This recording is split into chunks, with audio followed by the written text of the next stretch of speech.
Muito bem, meus irmãos, minhas irmãs, mais uma vez aqui estamos para o nosso estudo do Evangelho. Boa noite a todos, boa noite, Neusélia. Boa noite, Rita. Boa noite a todos. Mais uma semana, né, cara? Se Deus quiser. A nossa Nosso leitura hoje, eu estudo. vou fazer uma leitura que o Wagner fez do Chico Xavier, no programa dele, o Espiritismo Responde, chama Pão, Ouro e Amor. É pelo Espírito Sheila, psicografia do Chico Xavier. Aquele diz, isto é meu. O outro afirma, guardo o que me pertence. Entretanto, só Deus é o legítimo Senhor de tudo. Rejubilas-te com a nutrição. Contudo, foi ele, o Senhor, que promoveu a sustentação da semente para que a semente convertida em pão te assegure o equilíbrio. Orgulhas-te do dinheiro que te garante a aquisição das utilidades imprescindíveis à segurança e ao conforto. No entanto, foi ele, o Senhor, quem te angariou indiretamente os recursos preciosos para que te não faltassem saúde, raciocínio, disposição e inteligência na tarefa em que te sorria a fortuna. Regozija-te com o lar. Todavia, foi ele, o Senhor, quem te situou nos braços maternais, que te acalenta os vagidos primeiros, aproximando-te dos afetos que te enriquecem os dias. Lembra-te de Deus, o todo misericordioso, que nos confia os tesouros da existência, a fim de que aprendamos a buscar-lhe o paterno seio. E reparte com teu irmão do caminho os talentos que ele te empresta, na certeza de que somente ao preço da fraternidade infatigável e pura subirás para a glória divina, em que Deus te reserva a imortalidade da vida entre as fulgurações da sabedoria imperecível e as bênçãos do amor eterno. Então, Senhor Jesus, é com esse sentimento de fraternidade, de amor, de carinho por todos os nossos irmãos que nós aqui mais uma vez nos apresentamos para o estudo da noite. Que Jesus e os amigos espirituais, benfeitores do Centro Espírita Francisco de Assis possam nos envolver, nos abençoar e amparar para o estudo dessa noite. Fica conosco hoje, agora e sempre. Graças a Deus.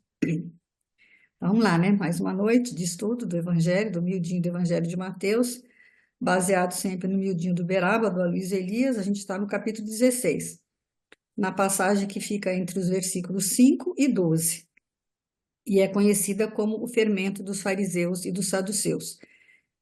Jesus, o que acontece no contexto, a gente sempre fala, Jesus convida os discípulos para atravessar o Mar da Galileia para o outro lado, depois que ele teve um encontro com os fariseus e com os saduceus, que não foi assim muito amistoso. Eles eram aqueles doutores da lei, representantes do alto clero, e naquela época, que naquele tempo ainda existia o templo. Então, eles eram aqueles poderosos, considerados, né, os vaidosos. E, embora na passagem não fale, o Luiz vai dizer que o clima no barco estava pesado, porque eles estavam ali conversando sobre aquele assunto, né? Comentando o que tinha acontecido ali, que os fariseus tinham feito com Jesus.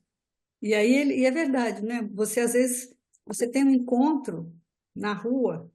Ele dá o exemplo de você indo para o centro, né? Você está indo para o centro espírita com boa vontade para fazer o trabalho, alguma coisa, ou assistir uma palestra, dar uma aula de evangelização, e aí você encontra com alguém que é contra. Hoje em dia acho que não tem muito isso mais, mas assim, mesmo que você tenha alguma conversa desagradável com alguém que te encontre e que diga alguma coisa que você não gostou, você consegue, você leva aquele sentimento, aquilo vai ficando dentro de você, você vai carregando. Então, ele estava ali nesse momento, né? Então, eles tinham tido um clima desagradável, e Jesus vai falar, então, a respeito do motivo central que deu o que aconteceu com eles, e por que eles ficaram ali com aquele sentimento, não é? Então, o nosso versículo é o versículo 7 de Mateus, capítulo 16, que diz assim: E eles arrazoavam, ou seja, eles discutiam entre si, dizendo: É porque não pegamos os pães. Então, eles estavam conversando sobre o motivo de estarem mal. Ah, a gente está assim, nós estamos. E como que acontece isso, né, Neusélia? Tipo assim, você às vezes tem um dia cheio de, de de problemas para resolver, de situações que vão somatizar em você aquilo. E aí, no fim do dia, você está cansado, você está aborrecido. Aí você fala, é porque eu estou com fome, é porque eu trabalhei muito, é porque o dia foi cheio. Mas, na realidade, o seu corpo físico em si, ele não está cansado. Quem está cansado é o seu cérebro, a sua mente, seu psiquismo que está lotado de situações que você tinha que ter deixado do lado de fora. Eu me lembro, acho que essa semana você assistiu uma palestra, alguém que falou que o Chico Xavier colocou dois esteios na frente de casa, assim. O que que era?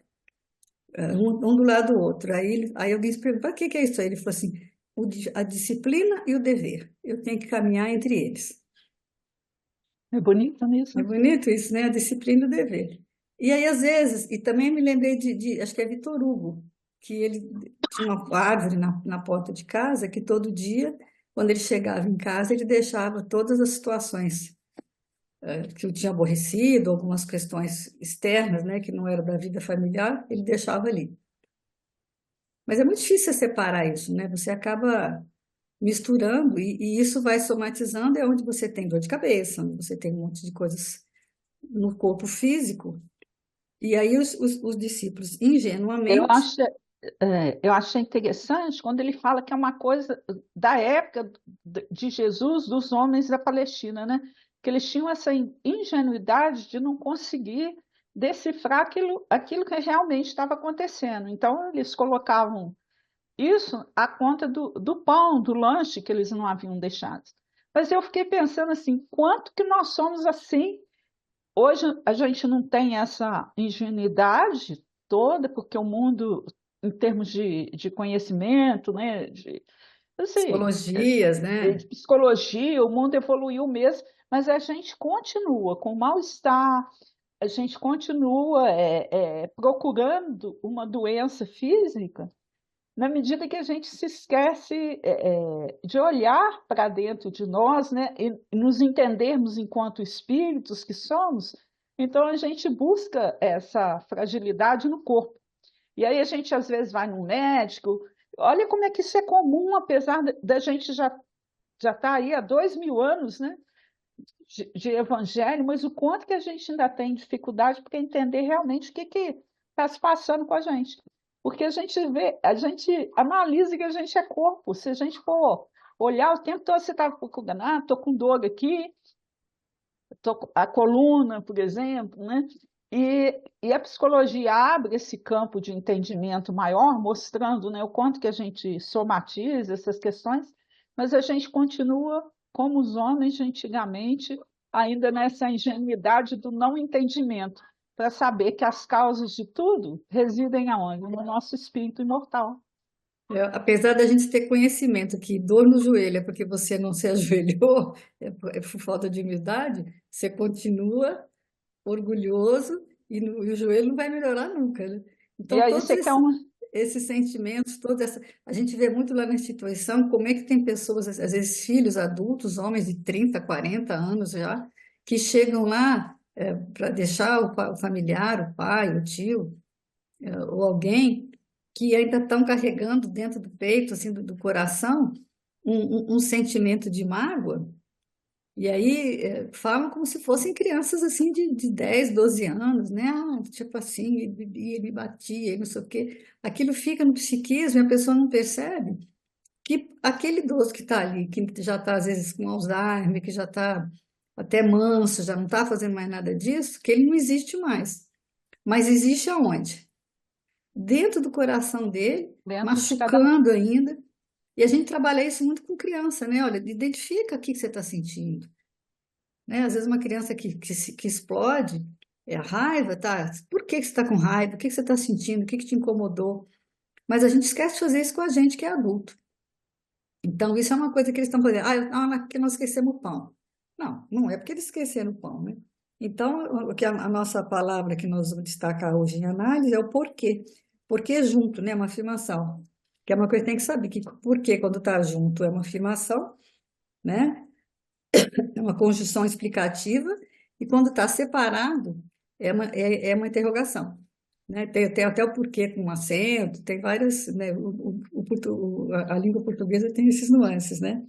Então, ele tem essa função, né? Do grego, que é roti, né? Roti, é a função de conectar duas frases numa mesma oração. Ou seja, a segunda explica o que está implícito na primeira, né? Então, eles estão tentando descobrir por que que eles estão se sentindo mal, alegam que era por conta de terem esquecido o pão, mas Jesus vai dizer para eles que não é por causa disso, né? É, o pão em Jesus si, já sabia, né, que eles é, erraram o motivo, né? é, Mas eles ainda estavam lá vacilantes, tentando se justificar com o mal-estar com a falta de pão, né? Com a fome, né? na realidade, o que está acontecendo? Não é porque eles esqueceram o pão, mas porque levaram o famoso fermento dos fariseus, que são os vícios, né? Não é, Inveja, mágoa, é, ciúme. e às vezes você tem até muitas virtudes, mas aquele viciozinho vai fazer o quê? Vai, não eliminar, né? Mas embaçar. Vai tirar a beleza de todos os seus vícios, né? Muitos vícios, mas o vício, é que ele fala, né? Puxa o tapete da qualidade. E é um Bom, engraçado, e isso aí é tão sério, porque é um minutinho, é um segundinho que você deixa de ter esse entendimento, que aí eles vão, o vício vai mesmo e puxa seu tapetinho. A sua é virtude onde tem uma perigoso. fragilidade impressionante. Onde os médiums caem muito, né, por conta de elogios demais. Ah, fulano é médium, é isso, é aquilo. Aí o cara se sente vaidoso, se sente envaidecido com aquilo, e aí aquilo já é uma coisa que, realmente eu sou ótimo, sou maravilhoso, né? E às vezes nem é porque a pessoa fala, eu fiquei preocupada com isso, porque, por exemplo, no fundo, a pessoa sempre se sente melhor do que alguém. E esse sentimento é que esse sentimento que é destrutivo para você mesmo. Porque ele deu exemplo, né? Alguém te elogia, você fala, eu sou assim mesmo, sou maravilhosa, sou perfeita, sou linda, maravilhosa, não é? Mas só o fato de você pensar isso, mesmo que você não exteriorize, já criou algum clima de superioridade seu em relação ao outro.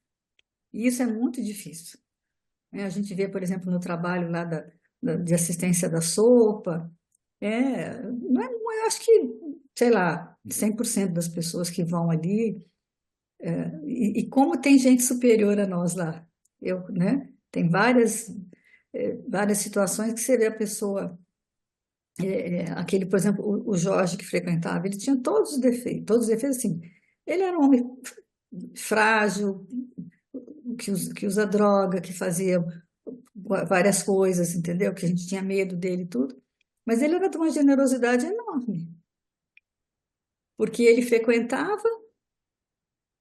E quando tinha alguém que ele levava lá, e a gente, pelas regras da casa, não dava porque era a primeira vez, ele pegava o dele e dava para o outro.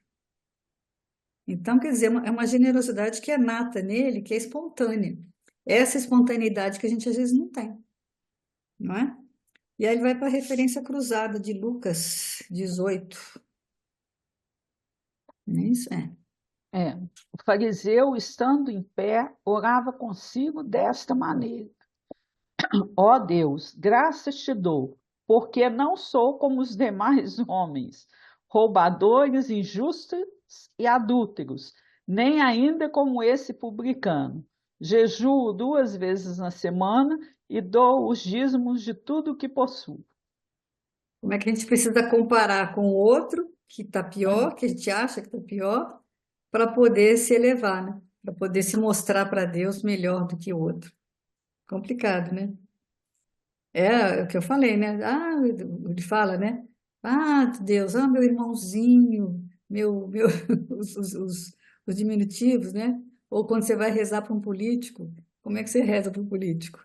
Essa época agora que a gente está entrando em questões, né, de Eleitorais, né? eleição, eleitorais, Pesadas. mensais, que você pensa desses políticos? Que você é melhor que eles. E aí, muitas Se eu, vezes, eu, eu, eu vejo muita expressão, né? Se eu tivesse no lugar dele, eu faria desse jeito, mas eu por que você faria não vai? melhor. Acontece que você não está no lugar dele e a sua responsabilidade, né? Porque é muito fácil, né? A gente estabelecer um julgamento, uma reprovação, quando a gente não está dentro da situação.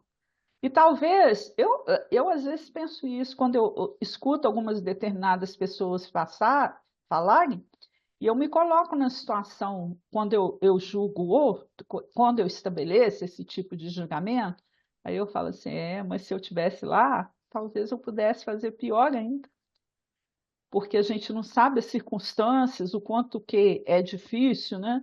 Esse meio político, por exemplo, a gente ainda vai faltar muito tempo para a gente entender, né? Enquanto não houver essa educação moral de maneira coletiva, onde cada um tiver frente à vida o compromisso de responsabilidade, vão trocar os governantes e a coisa vai fluir, porque nós colocamos os governantes lá, mas nós somos igualzinhos. Quando eu voto em alguém exigindo um favor para mim, eu estou tão corrupto quanto aquele que está lá usufruindo da máquina, né, administrativa para favores para ele mesmo. Só que em Hum. menor escala, né? Eu não faço porque eu estou aqui, do lado de fora. Então, eu só quero um emprego maravilhoso para o meu filho. Mas o outro está lá no exercício. Então, é muito séria essa questão desse julgamento que a gente estabelece, né? E aí a gente sempre está se sentindo superior ao outro. Platão há 2000 anos, mais de 2000 anos já dizia, né? Enquanto os bons não quiserem se envolver com a política, eles vão ter que continuar sendo governados pelos maus. Então, não adianta, se você acha que pode fazer melhor, porque você não vai lá e faz. Então, você fica julgando do lado de fora, que é muito cômodo, né? E dentro desse aspecto a gente vê assim que existe uma tentativa de todos eles de acerto, mas existe a fragilidade. É aquilo que a gente viu aqui anteriormente, né? As pessoas têm virtude, todo mundo tem, mas acontece que o mínimo de defeitozinho puxa o tapete. Então a pessoa às vezes está realmente muito bem intencionada, mas se não tiver essa vigilância toda que a gente deve ter em relação às questões, você cai. Qualquer um escorrega e cai. Né? E a gente, ao invés de ficar apontando, a gente deveria pensar assim, no poder realmente da nossa oração intercessória por toda a humanidade. Porque enquanto existir essa fragilidade lá fora, é porque ela existe dentro de cada um de nós também. Né? Verdade. Aí ele vai para o livro dos Espíritos, o terceiro livro, né, capítulo 12, Perfeição Moral, que fala das virtudes e dos vícios, na questão 895. Pergunta é a seguinte, olha, além dos defeitos e dos vícios sobre os quais ninguém se enganaria, qual é o sinal mais característico da imperfeição?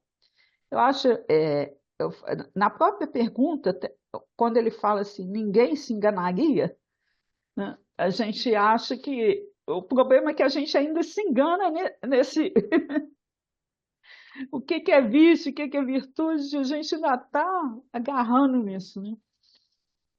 Então, a resposta dos espíritos é o interesse pessoal. As qualidades morais, muitas vezes, são como um banho de ouro sobre um objeto de cobre, e que não resiste à pedra de toque. Um homem pode possuir qualidades reais que fazem dele um homem de bem, aos olhos de todos. Porém, essas qualidades, embora representem um progresso, nem sempre suportam certas provas. Às vezes, basta tocar no interesse pessoal para que determinados sentimentos venham à tona. O verdadeiro desinteresse é algo tão raro na Terra que, quando ele se apresenta, é admirado como um fenômeno. O apego às coisas materiais é um notório sinal de inferioridade, pois quanto mais o homem se prende aos bens desse mundo, menos compreende o seu destino. Pelo desinteresse, ao contrário, demonstra que vê o futuro de um ponto de vista mais elevado. Muito bonita, né? Você vê que quantas pessoas ainda têm, assim, essa coisa, muita gente agora está na moda, algumas pessoas fazerem até, é, praticarem, comprarem arma, para irem a praticar tiro ao alvo, com a ilusão de que vai ser, que se entrar um assaltante na sua casa, ele vai pegar o revólver, vai ter esse momento de se defender e defender essa questão das armas, né? O Aloysio fala muito isso. Quem defende armas, espiritismo, o cara não pode falar, ser espírita e defender, ter uma arma, ter coisa, reagir a alguma coisa, né? Que entre, porque ele fala, né? Um dos dois vai chegar assassino. Você quer ser o assassino ou você quer ser Não o vamos, defunto? não É nos que iludamos, né? entre matar e morrer, o que você prefere? Mas você não sabe, porque a sua reação vai ser qual na hora? O que vai agir? A sua mente ou o seu instinto? Né? O que você sabe ou o que você sente? Porque eu não sei dizer, entendeu? Como eu reagiria. Mas uma pessoa que está se preparando, que tem uma arma em casa, ou que está se preparando é porque ela está com a ideia de defender o seu interesse, né? Que é um direito seu, não vou dizer que não seja. Mas só que é uma coisa que como é que você vai chegar lá no plano espiritual? Você vai alegar, igual você alega aqui, legítima defesa, né? E aí A aquelas questões. legítima defesa, a justiça absolve, né? A pessoa, a justiça humana, né?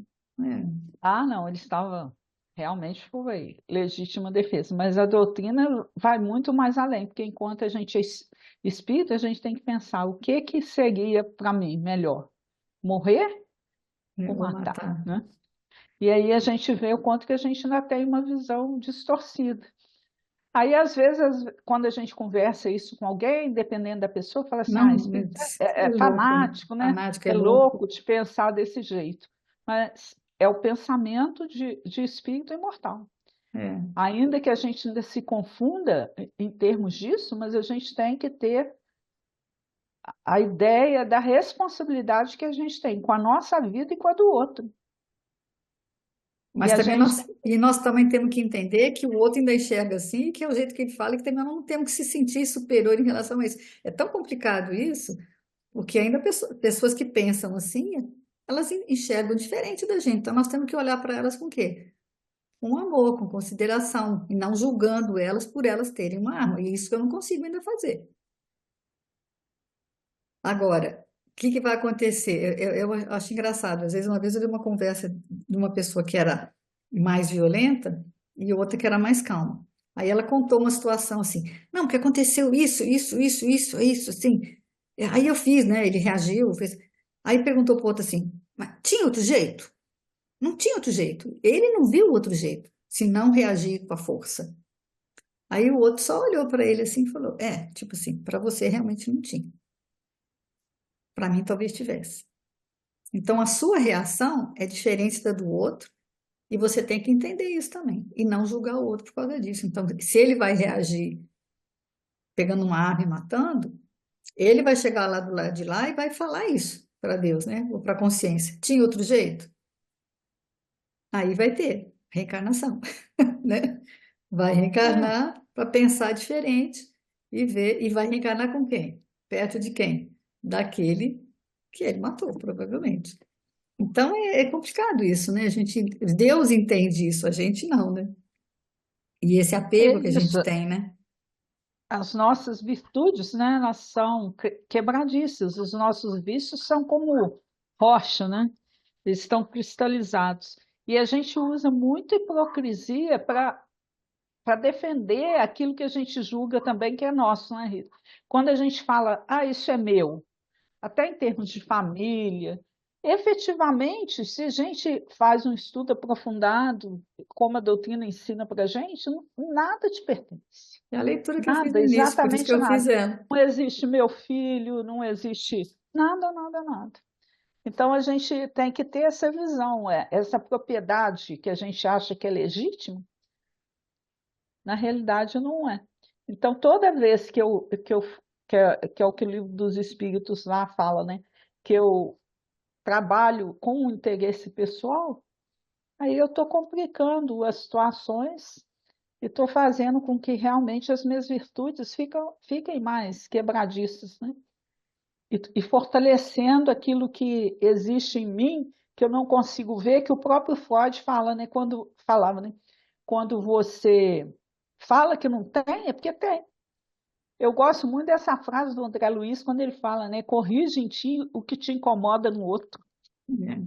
É uma coisa, é uma frase tão boba, aparentemente, assim, né?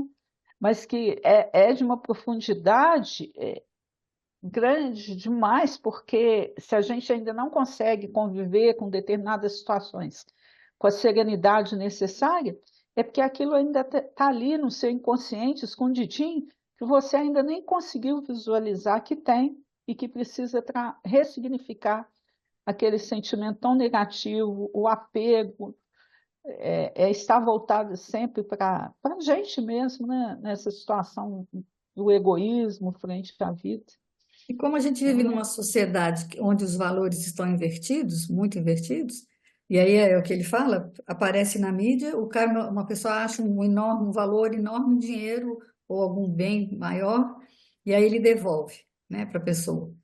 E aí ele sai na mídia, todo mundo anuncia como se fosse uma coisa maravilhosa, mas nada mais, ele fez mais nada do que a obrigação dele, se não é seu, né? Então, não tem por que você ser uma coisa inédita. O inédito teria que ser ao contrário, né? Se o cara não devolvesse. Mas o que que ele é? Ele é uma exceção, porque a sociedade está aí, né? Envolvida no materialismo, em que a consciência pode ficar se justificando.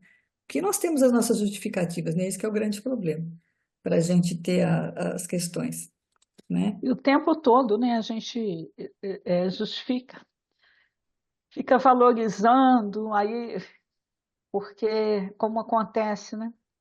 Raramente, aí você dá uma importância maior do que precisa dar quando deveria ser um hábito comum de todos nós, né? Encontrou aquilo que não é seu, não é seu, não é seu e pronto. Só quando, como é que é Eu aquela, gosto de só quando ele quando é falou coisa assim, assim, como é que é aquela frase que você fala, que o Alberto Almeida ah, fala? bateu, doeu, toma que é teu. Como é que é teu? Aí é seu mesmo. Aí É. pega que é seu. As situações que nos incomodam, né, são nossas. É o que ele fala, E né? é tão sério a gente admitir isso, gente, o que está me incomodando do outro é o que está ali, dentro de mim, escondidinho, na minha caverna interna, e que de um jeito ou de outro, em determinado momento, quando eu tiver uma situação parecida com o do outro, aquilo vai se revelar em mim com tamanha força que a gente é É, difícil controlar, né? que é o que o Haroldo fala, que a gente é reflexo de 10 encarnações passadas, imagine. Quando, quando boia alguma assim, né? De vez em quando ela vem, né? Aí falou, opa. É como a gente tem que estar vigilante, atento, né? Mas, infelizmente, é interessante que ele fala o seguinte, que os espíritos, ao fazerem a lista dos defeitos, que vão indicar um grau de inferioridade, não vão falar da sexualidade, do roubo, das coisas mais materiais. Vão falar dos vícios que os religiosos cultivam. O orgulho, a arrogância, a empáfia, apego aos bens materiais e aos seus próprios interesses. Esse que é o grande problema, né? Vícios que a sociedade, de forma geral, não vai considerar como vício. Eles querem o quê? Alfinetar o viciado, que tem uma vida louca, mas estão tentando, né? Não, estão alfinetando não o viciado, mas estão tentando despertar o religioso que vai no centro, né? Às vezes, como que a gente é esse fariseu que finge, né? Ser bonzinho, finge ser caridoso, finge, mas na realidade está indo lá por interesse próprio, para sua, para satisfazer o seu ego, que esse ego que a gente acaba cultivando mais do que aqueles sentimentos interiores que a gente tem que estar identificando, né? O espírito farisaico é isso, ele consegue transformar a virtude óbvia numa exceção e aquele vício que não deveria ser comum em comum. Como que isso é sério? É igual, assim, uma coisa, é a reação que a gente tem, né, É em arrogância, determinado né? momento de ofensa, como que Eu, isso é sério? eu tenho um texto aqui, Ele fala assim, que quando Paulo, né, se vê ameaçado pelo carisma de Estevão, né, no Sinédrio, ele reage com o quê? Com um soco na cara de Estevão. Então, um religioso conhecedor da lei dá um soco no outro dentro do Sinédrio. O que deveria ser a reação de todos, né? O que todo mundo fez? Ao invés daquilo incomodar, não, eles caem na gargalhada, né, e aplaudem. Então, esse é o espírito farisaico. É transformar aquele momento ali de, de virtude numa exceção e fazer o quê? E o vício que deveria ser visto como uma coisa, um vício mesmo a ser dominado, não, a gente aplaude. E aí eu fico pensando, quanto que a gente ainda está fazendo isso? Aqui, ó, no livro Escutando Sentimentos, capítulo 8, vale a pena ler o capítulo inteiro, porque ele fala assim, o título do capítulo é Estudando Arrogância 1. Quer dizer que deve ter, eu não li tudo, não, mas eu me lembro, quer dizer, um é só a primeira. Ó, o princípio que gera arrogância foi colocado no homem para o bem. Olha, é a ânsia de crescer e realizar-se. Quer dizer, é um sentimento que você tem que ter uma autoestima, né? O impulso para progredir, o instinto de conservação que prevê a proteção, a defesa. Tais princípios são os fatores de motivação para a coragem, a ousadia, o encanto com os desafios. Graças a eles surgem os líderes, o idealismo, as grandes realizações inspiradas em visões ampliadas do futuro. O excesso de tudo isso, no entanto, criou a paixão. Olha só, quer dizer, a arrogância em si, pequena, ou seja, você se sentir capaz de fazer alguma coisa, ou ser mais capaz um pouco do que um outro, a quem você pode ajudar, seguir adiante, criou a liderança. A paixão, mas só que se você exagera um pouco, você vê como é que é? Um mínimo que você exagere gera a paixão. A paixão gerou o vício, e o vício patrocinou o desequilíbrio. Comparemos o egoísmo como sendo o vírus e a arrogância a doença, seus efeitos nocivos e destruidores. Arrogância, qualidade ou caráter de quem, por suposta superioridade moral, social, intelectual ou de comportamento, assume atitude prepotente ou de desprezo com relações aos outros, orgulho ostensivo e altivez. No sentido espiritual, podemos inferir vários conceitos para o sentimento de arrogar. Vejamos alguns: exacerbada estima a si mesmo, supervalorização de si, autoconceito superdimensionado, desejo compulsivo de se impor aos demais. O egoísmo é o sentimento básico. A arrogância é a atitude íntima derivada desse alicerce de sensações nascidas no coração ocupado exclusivamente com o seu ego. Uma compulsiva necessidade de ser o primeiro, o melhor, manifestada através de um cortejo de pensamentos, emoções, sensações e condutas que determinam o raio espiritual no qual a criatura transita. Olha aqui, olha aqui. Na rigidez, eu controlo. Na competição, eu sou o maior. Na imprudência, eu quero. Na prepotência, eu posso. A arrogância pensa a vida e, ao pensá-la, afasta-nos dos nossos sentimentos. Essa desconexão com a realidade estabelece a presença contínua das fantasias no funcionamento mental, isto é, a interpretação ou imagem desvirtuada que a pessoa alimenta acerca de fato, pessoas e coisas. Neste passo, existem dois tipos psicológicos mais comuns: a arrogância voltada para o passado, quando há uma fixação em mágoas decorrentes da inaceitação de ocorrências, o arrogante acredita não merecê-las. O outro tipo é a arrogância dirigida ao futuro, quando a criatura vive de ideais no mundo das ideias, acreditando-se mais capaz e valorosa que realmente o é. Né? Então, passível de grandes e importantes missões. Tais deslocamentos da mente são formas de evadir de algo difícil de aceitar no presente. Então, quer dizer, em si não era tão ruim a arrogância. A princípio, se você tiver um nívelzinho de arrogância pequeno, tudo, né, Neusélia? Que é pouco, pode ser produtivo. Os Passou, dois toquinhos do Chico Xavier lá, ó, dever e disciplina. dever e disciplina. O caminho é o do Ele meio. tinha que caminhar entre Nem para eles. cá, nem É, para cá. é complicado, né? É o equilíbrio que a gente tem que buscar. Porque Verdade. se sair do equilíbrio, a coisa complica, né? Agora ele vai lá, né, no Evangelho, capítulo Sede Perfeitos. A virtude, né? Ai, ai. A virtude, no mais alto grau, é o conjunto de todas as qualidades essenciais que constituem um homem de bem. Ser bom, caritativo, laborioso, sóbrio, modesto são qualidades do homem virtuoso. Ele não leu esse pedaço, não, mas eu falei, vamos pegar e ler, né?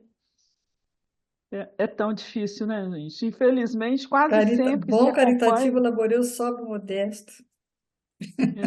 É. Só isso. Infelizmente, quase sempre as acompanham pequenas enfermidades morais se, que as desornam e atenuam. Quer dizer, você pode ter até todas elas, mas tem uma pequenininha Mas que em algum vem, ó, momento, é aquele correto. que ele já falou, né?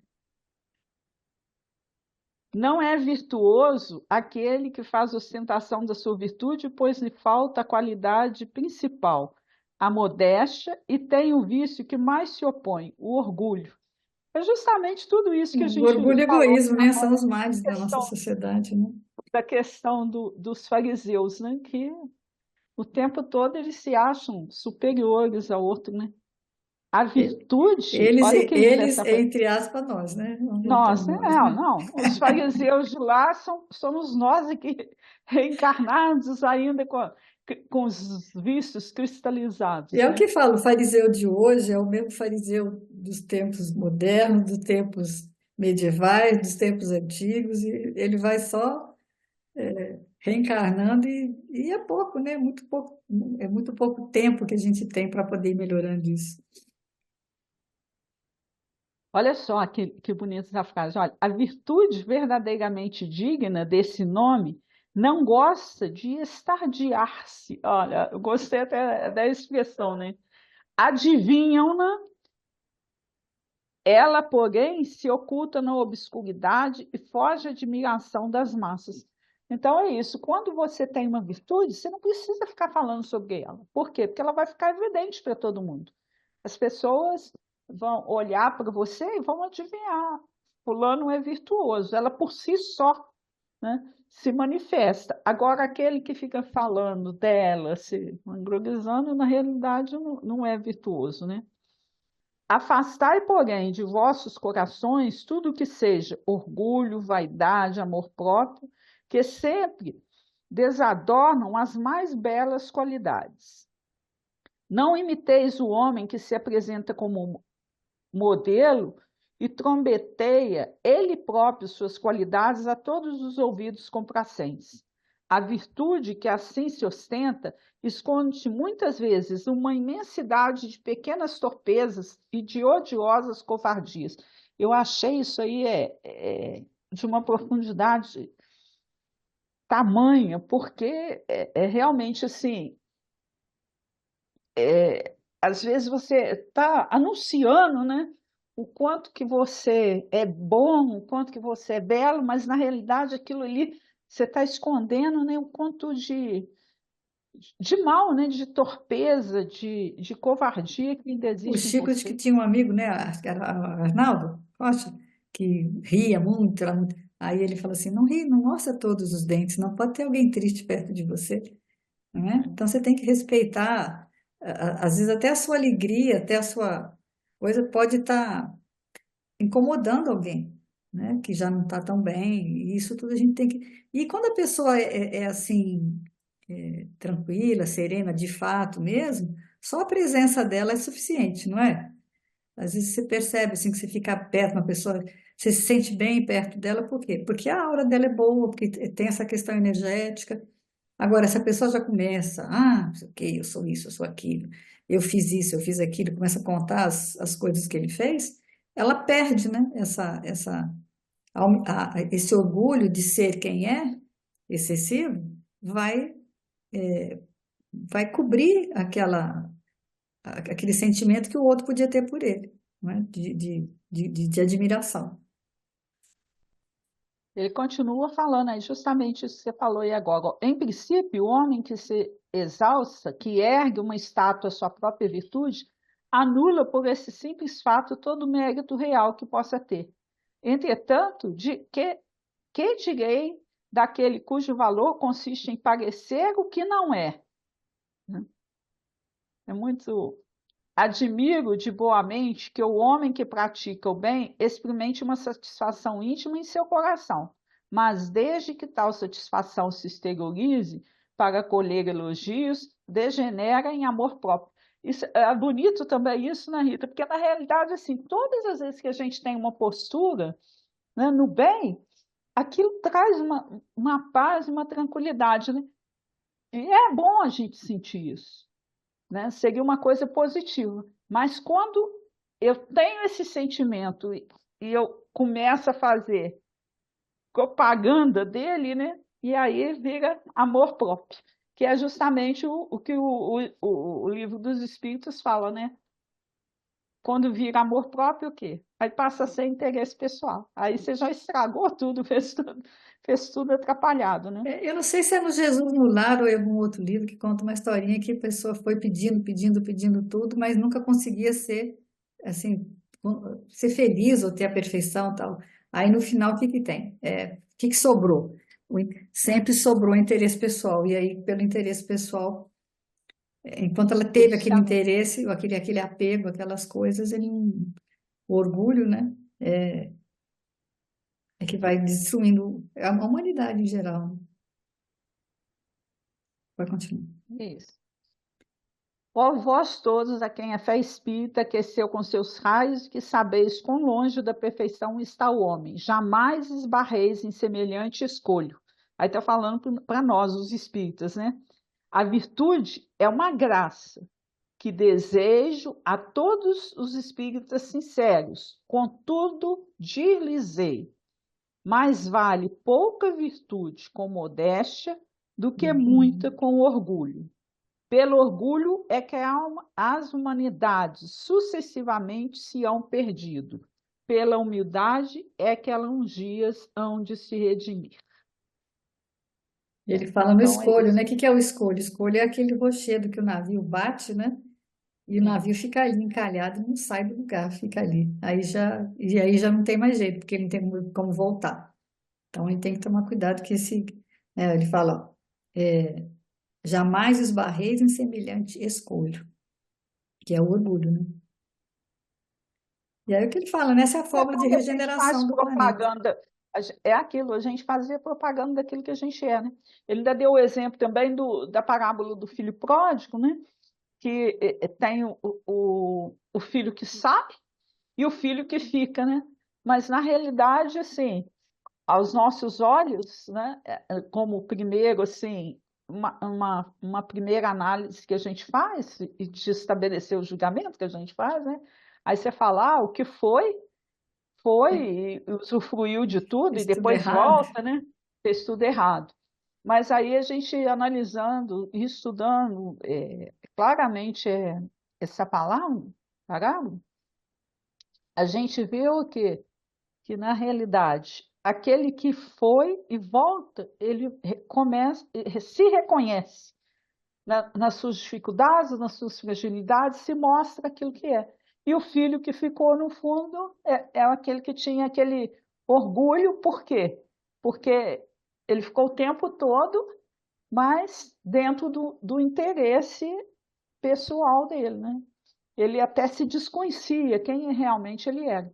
Que ele achava assim, fiquei aqui com meu pai, sou Ficou num virtuoso, o pedestal, outro né? foi Eu sou o filho embora. que bonzinho, né? Eu sou o É, maravilhoso.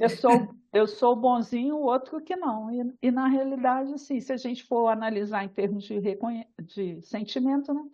Um se reconheceu tal qual é, o outro tem uma máscara ali que nem se percebeu na sua fragilidade. Verdade. Aí Vamos. ele vai na Renúncia. renúncia, nossa mãe. É livrinho, hein? Vou falar, hein? É sofrido, né? Que é o primeiro capítulo, né? Que se chama Sacrifício do Amor, que a gente vai ter que explicar um pouquinho qual que é o drama da Alcione, né? E o Pollux, que ele precisa reencarnar e ela vai vir também, ela quer vir com ele para ajudar, para estar perto dele. E aí ela precisa ir lá conversar com o seu tutor, né, com o Antênio, e eles estão lá no outro orbe, no outro planeta da constelação de Sírius. E ela tem que pedir autorização dele para vir, para ajudar o Pollux. E aí ele fala, olha, a, a situação é complicada, porque ele é um espírito muito comprometido. Ele já tinha vivido uma experiência na Igreja Católica na Idade Média, né, lá na Europa medieval, tinha aprontado muito, tinha sido um fariseu católico, um sacerdote que matou, que julgou, condenou, enganou, então ele tinha um comprometimento muito grande. E o problema, qual que era a programação dele reencarnatória? Voltar para essa cena do crime e com a missão de quê? De reparar os danos que ele tinha cometido. E ia vir de novo como? Um sacerdote católico, só que agora no período moderno. Então, o desejo, né, a ideia em si, é que ele mergulhasse novamente nesse corpo físico e fizesse melhor, para que voltasse vitorioso. Quer dizer, sempre a ideia da espiritualidade é que a gente mergulhe para vir melhor, né? Mas aí ele diz assim, ó, que apesar dos nossos bons desejos, querida Alcione, não creio que Pollux obtenha desta vez o êxito imprescindível. Então, ele está alertando a Alcione que provavelmente, como a gente não melhora rapidamente, não é o fato de estar no plano espiritual, mesmo que seja por mais tempo que você vai voltar e fazer tudo certinho, que provavelmente ele ia fazer tudo de novo. Então, ela tinha que estar preparada para isso. Essa parte aqui me fez refletir o quanto que a espiritualidade boa e amiga nos conhece, né? É, O quanto que nós somos previsíveis para eles, né? verdade.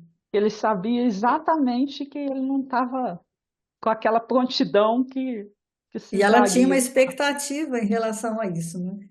Então, ele fala: seu esforço de agora será uma experiência proveitosa, mas provavelmente ainda não logrará a coroa da vida.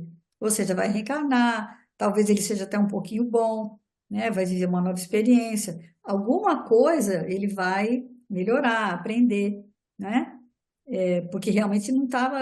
Existe essa necessidade da reencarnação, ele precisava vir, né? Para recapitular. Mas ninguém deixa de ser fariseu do dia para a noite. É, e aí, como a Luísa ainda fala, né, que a gente ainda convive muito com esse perfil e vamos conviver por muito tempo, inclusive conosco mesmo. Pode estar até, né, no espelho, que às vezes é um fariseu da religião, um fariseu da política, do meio empresarial, do ambiente acadêmico, né? Aquele que se acha superior, que acha que pode mais do que os outros. Olha que eu achei interessante, a Luísa nem mencionou, mas eu fiz alguns grifos de algumas orientações que ele deu a ela. Aí, olha, deve saber o volume dos trabalhos e responsabilidades que solicita do mestre. Então, ele esclarecendo a ela da responsabilidade que lhe caberia, né? Ela viria Olha que como lindo. orientadora quase dele, né? É. Olha, recorda que as leis planetárias não afetam somente os espíritos em aprendizados ou reparação, mas também os missionários da mais elevada estirpe. Olha que interessante, gente, uma vez mergulhado. Aí eu fiquei analisando, Rita, o quanto que esses espíritos que vêm para cá para nos ajudar, o quanto que se exige um grau de renúncia grande dele, porque olha, as leis planetárias não afetam somente os espíritos em aprendizado ou reparação, mas também os missionários na mais elevada estirpe. Então, quer dizer, uma vez reencarnado no planeta, você está sujeito às leis que regem, né, o planeta. Aqui, sentirás o mesmo desejo de compreensão e a mesma sede de afeto que palpitam nos outros mortais. Então, ele esclarecendo, né? Uma vez lá, você vai ter os mesmos sentimentos, a mesma necessidade de afeto, a mesma carência. Olha como é que isso para o O Aloysio espírito fala é uma a coisa evolução dela. interessante, que na realidade ela vem com ele, mas ela também lá no fundo, do fundo, do fundo, ela tinha alguma insegurança que ela precisava vencer. e passar, porque eu fiquei pensando assim, não sei se eu estou errado. Para ele era expiação, para ela era prova. Era uma prova que ela precisava passar para provar que ainda no fundo tinha e superar algum sentimento ali ainda de orgulho, de interesse que ela ainda existia dentro dela. Para ela sublimar mais alguma E coisinha, talvez né? também, né, Rita, Que a para mostrar para nós que vencer é É possível, possível, né? sabe? Que dentro do esforço, porque ela tinha entendimento que ela estaria sujeita às mesmas questões que afetam a atmosfera do planeta. Mas na medida hã? Que eu vou, e você vê que ela teve essa firmeza toda, É. né? Mas não foi A vida fácil. dela foi, mas não é uma coisa fácil. Como a mostrar para nós, olha, é possível a gente conseguir. Não é a fragilidade, você se faz forte. Aí ele continua, olha, em função, e tu te sentes preparadas para neutralizar a poderosa lei de atração das almas? Olha só, estar preparada, né, para aceitar que ela tinha essa ligação com ele, mas eles não iam poder ter essa vida comum, né, de matrimônio, partilhar, se ela estava preparada para resistir a isso, né? Terás ânimos para lhe ouvir no mundo os rogos amorosos, mantendo no seu posto incolume e sobranceiro a solidão de si mesmo. Olha, muito bonito, né? Então, o tempo todo ela estava sendo divertida, né? E depois ele fala, né? Porque nós estamos no tempo aqui, não posso ficar estendendo muito, não. Que é uma frase que eu adoro, sempre, Nossa, né? Não poderá poderá. haver acordo entre a virtude e o pecado. É o Contra, versículo de hoje, né? contra... Os discípulos estão preocupados, né? Porque esqueceram os pães, mas na realidade o que que eles fizeram? Levaram os vícios que deviam ter abandonado. Né? O que que eles tinham que ter deixado lá do lado de lá, eles levaram. E esqueceram porque o que acontece?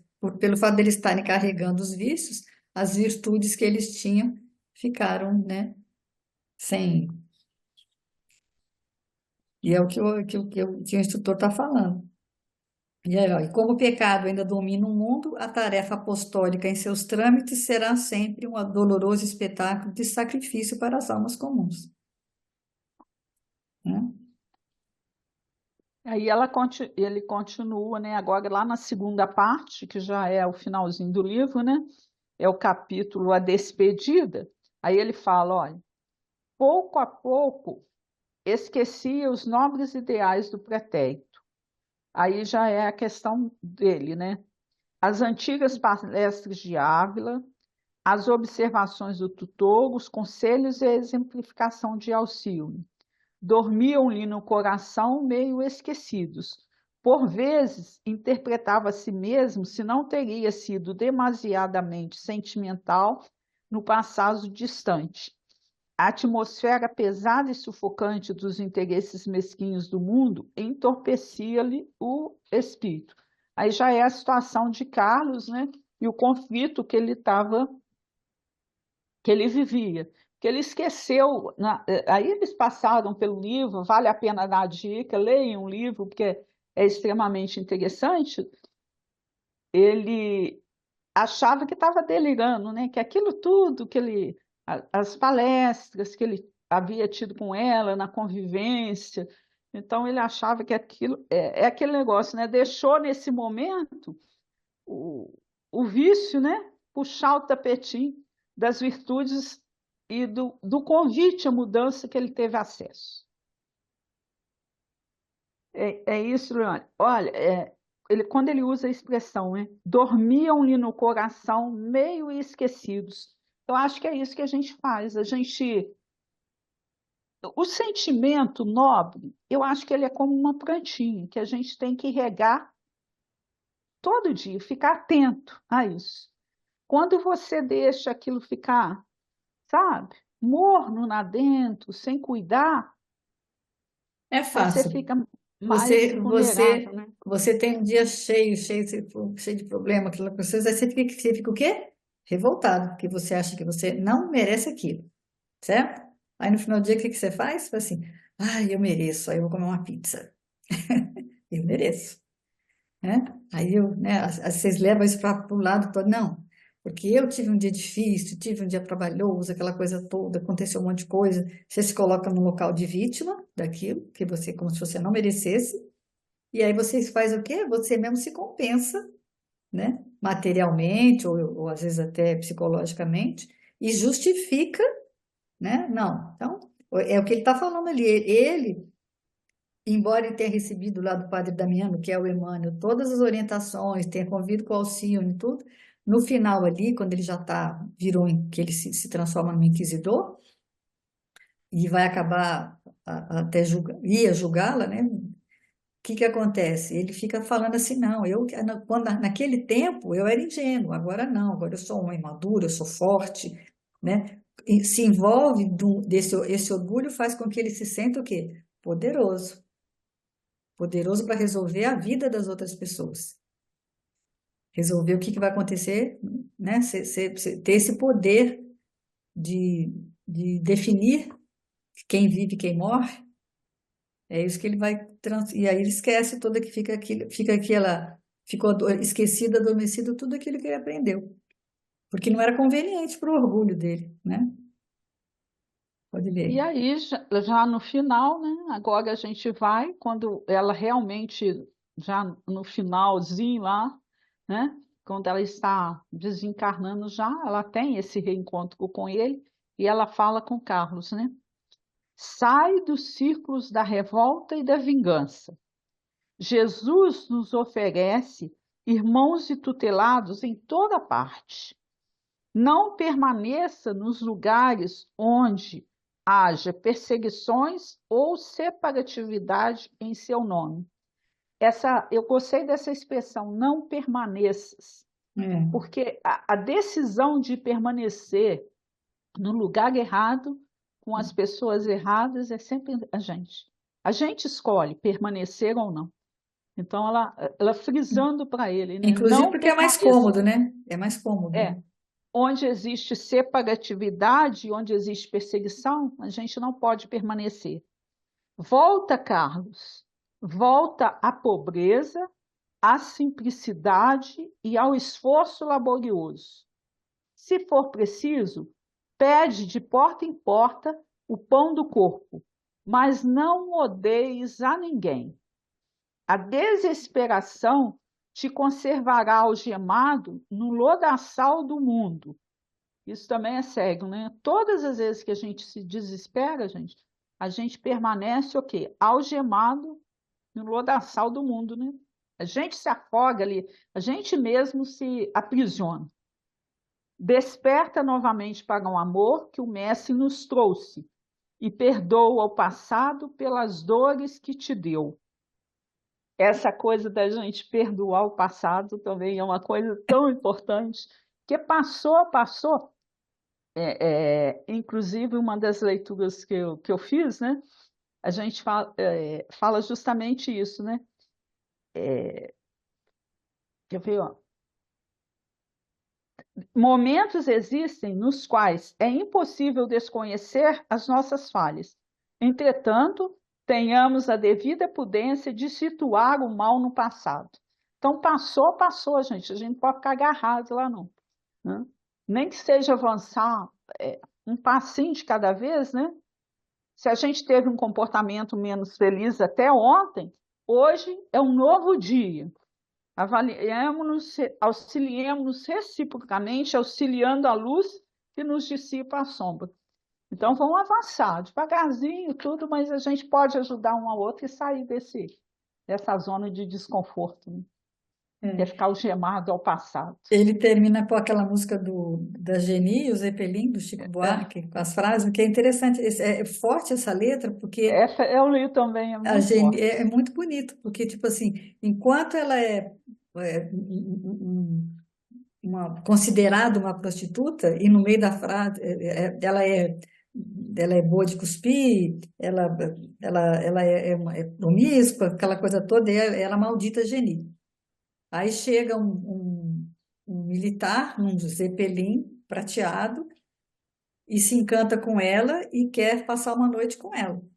E ela, que em segredo era uma donzela, eu achei interessante que em segredo era uma donzela, ela era em segredo uma donzela, ninguém sabia. O que que ela faz? Para salvar a cidade, porque o militar fala, não, se ela deitar comigo eu não vou destruir a cidade, queria destruir todo mundo. Aí vai o prefeito, né, de joelhos, vai o Joelho, bispo de olhos vermelhos e o banqueiro com 1 milhão pedir para ela, e pedem muito para ela fazer. E ela deita-se com ele e passa uma noite de horrores com ele, mas no dia seguinte, que ele vai embora, ela volta a ser a maldita Geni. Ela fica bendita só por uma noite. Então, olha como é que é o interesse, né? Tá todo o interesse do mundo numa coisa só, e ela volta a ser a maldita Geni, que é boa de cuspir, né? Vamos finalizar? vamos finalizar. Vou finalizar com uma poesia do Zeferino Brasil. Implora do Senhor o modo de encontrar a laboura do bem no pouso da esperança, o distrito do amor onde o sonho descansa, nas doces emoções da ventura no lar. Ora e suplica ao céu não te deixe guardar pedradas, aflições ou mágoas na lembrança. Roga confiantemente a paz em que se alcança, alegria, consolo, apoio e bem-estar. Exora a segurança, amparo, bênçãos, luzes, na santa exaltação da estrada a que te induzes, trabalhando e servindo em louvor do dever. Mas pede a Deus que te dê, na fé que te elucida, a luz do entendimento ante as provas da vida, a coragem da fé e a força de vencer. Uma semana de muita luta e vitórias para todos nós. Com humildade. Até semana que vem, se Deus quiser.